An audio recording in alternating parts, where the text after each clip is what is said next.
As I stepped into the Squid Games, boom, a sudden rival. I stared at him until red light, green light started. And suddenly someone started hunting me down. Tried pushing him, but that failed. He then stared at me. He suddenly threw sand at me. I was not allowing that disrespect. And when I was taking my photo, suddenly he pushes me and takes my spot. His death was certain at this point, and I was not letting that slide. And when the lights turned off, I charged at the person who had tried to kill me. "Get back here!" I shouted as I was chasing him.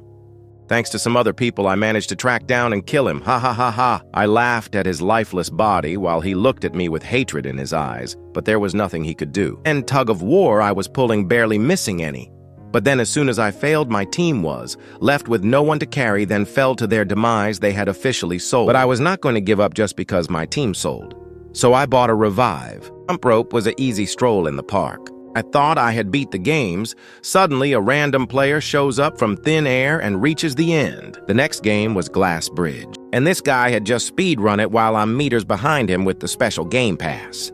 After I reached the end, I realized the next game was Mingle, which meant I had a chance to kill him. So I ran at him trying to grab him, but his animation saved him. So I ran into a room and slammed the door shut. The next game was the final game. After running around for a while, I had finally caught him and used the strongest battleground skills.